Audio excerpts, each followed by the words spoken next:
नमस्कार शेतकरी मित्रांनो, स्वागत आहे तुमचं आपल्या योजना मित्र चॅनलमध्ये। आज 22 मे 2026 आणि आजच्या व्हिडिओमध्ये आपण पाहणार आहोत राज्य आणि देशातील सर्वात मोठ्या बातम्या। थकीत कर्जदारांना रिझर्व्ह बँकेचा मोठा दिलासा। नागरी सहकारी बँकांमधील थकीत कर्जाची पुनर्रचना करताच ते खाते आता लगेच नियमित होणार। पूर्वी यासाठी 1 वर्षाची वाट पाहावी लागायची। आरबीआयच्या या नव्या निर्णयामुळे छोटे व्यापारी आणि सर्वसामान्य कर्जदारांना मोठा आर्थिक आधार मिळणार आहे।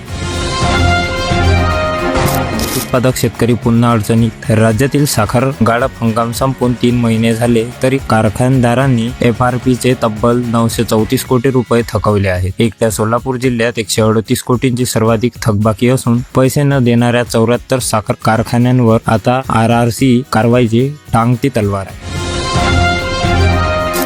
शेतकऱ्यांसाठी मोठी बातमी। सोलापूर जिल्ह्यात पीक कर्ज वाटपाचे उद्दिष्ट पूर्ण न करणाऱ्या आयओबी ऑक्सिससह 4 बँकांना जिल्हा अधिकाऱ्यांनी बजावला कारणे दाखवा नोटीस। स्टेट बँक ऑफ इंडियाने नाकारलेल्या पीक कर्ज अर्जाची सखोल तपासणी करण्याचे आदेश। बँकांच्या मनमानी कारभारावर जिल्हा अधिकारी आक्रमक। निवडणूक विशेष अपडेट। सोलापूर स्थानिक प्राधिकरण मतदारसंघात विधान परिषदेसाठी 18 जूनला मतदान होणार असून ईव्हीएम ऐवजी मतपत्रिकेचा वापर केला जाईल। 6 प्रांत कार्यालयात 616 मतदारसंघात मतदार मतदानाचा हक्क बजावणार। 22 जूनला मतमोजणी होणार असून जिल्ह्यात आचारसंहिता लागू झाली आहे। शिक्षण क्षेत्रातून मोठी बातमी। सेवाज्येष्ठ टीईटी आणि सीटीईटी उत्तीर्ण शिक्षकांनी पदोन्नती मिळावी या मागणीसाठी आता थेट सरकारविरोधात आक्रमक भूमिका घेतली आहे। वरिष्ठ शिक्षकांवर अन्याय होत असल्याचा आरोप करत ज्येष्ठतेनुसार पदोन्नती न मिळाल्यास राज्यभर तीव्र आंदोलन करण्याचा इशारा कृती समितीने दिला। साखर उद्योजकातून मोठी बातमी। केंद्र सरकारने साखरेची एसएमपी किमान विक्री किंमत तातडीने वाढवावी आणि साखर निर्यात बंदी उठवावी अशी मागणी नासाकाचे माजी अध्यक्ष तानाजी गायधनी यांनी केली आहे। गेल्या 6 वर्षात साखरेच्या विक्री दरात 1 रुपयाची वाढ झालेली नाही। कारखाने कर्जबाजारी होण्यापासून वाचवण्यासाठी एसएमपी प्रति किलो 40 ते 50 रुपये करण्याची मागणी केली जात आहे। नाशिक जिल्ह्यातून मोठी बातमी। नांदगाव आणि साकोरा परिसरात वादळी वाऱ्यासह झालेल्या मान्सूनपूर्व पावसामुळे अनेक घरांचे पत्रे उडाले असून पोल्ट्री फार्म कोसळून शेकडो कोंबड्यांचा मृत्यू झाला आहे। साकोरा नांदगाव रस्त्यावर प्रचंड मोठे वृक्ष कोलमडून पडल्याने दोन्ही बाजूंची वाहतूक पूर्णपणे ठप्प झाली असून नागरिकांचे मोठे आर्थिक नुकसान झाले आहे। नागरिकांसाठी महत्त्वाची बातमी। मराठवाड्याच्या काही भागात पसरलेल्या इंधन तुटवड्याची पार्श्वभूमीवर मुख्यमंत्री देवेंद्र फडणवीस यांनी पेट्रोल डिझेलच्या अफवांवर विश्वास न ठेवण्याचे आवाहन केले आहे। राज्यात पुरेसा इंधन साठा उपलब्ध असून पुरवठा साखळी पूर्णपणे सुरळीत आहे। भीतीपोटी पंपावर गर्दी न करता नागरिकांनी संयम बाळगण्याचे स्पष्ट निर्देश देण्यात आले आहेत।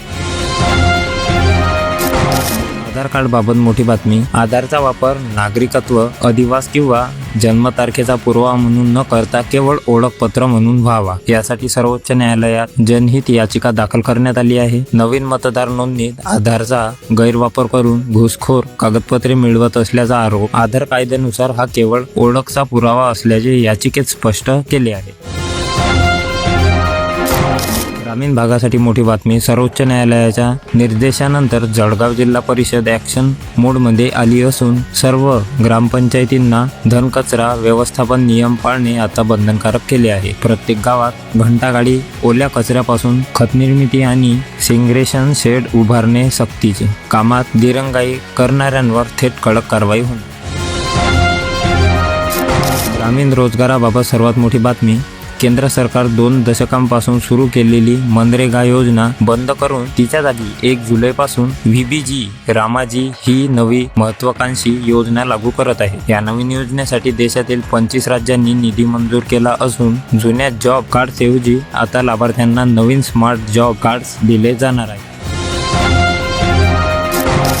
ऊर्जा क्षेत्रातून मोठी बातमी। देशभरातील तीव्र उष्णतेच्या लाटेमुळे विजेच्या वापराने सर्वकालीन विक्रम नोंदवला असून देशाची कमाल वीज मागणी तब्बल 260.45 गिगावॅटवर पोहोचली आहे। एसी आणि कूलरच्या वाढत्या वापरामुळे मागणीत प्रचंड वाढ झाली असून केंद्रीय ऊर्जा मंत्रालयाने कोणतीही तूट येऊ न देता हा पुरवठा पूर्ण केला आहे।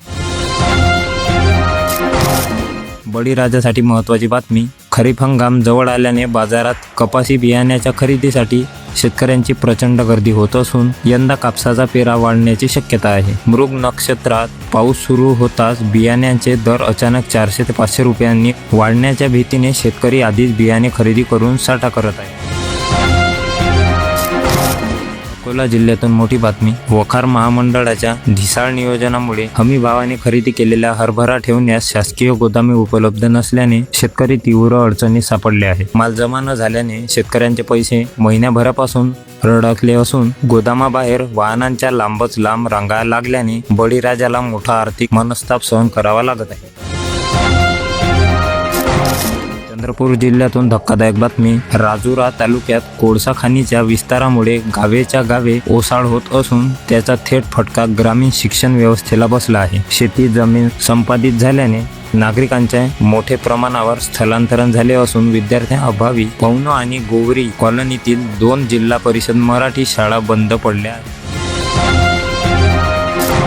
कापूस उत्पादक शेतकऱ्यांसाठी अत्यंत धक्कादायक बातमी. हमी भावापेक्षा कमी दराने कापूस विकावा लागल्यामुळे देशातील शेतकऱ्यांना तब्बल 3,417 कोटी रुपयांचा मोठा आर्थिक फटका बसला आहे. एकूण उत्पादनापैकी CCIने केवळ 29% कापूस खरेदी केल्यामुळे उर्वरित 201 लाख गाठी कापूस शेतकऱ्यांना नाईलाजाने व्यापाऱ्यांना कमी दराने विकावा लागला आहे.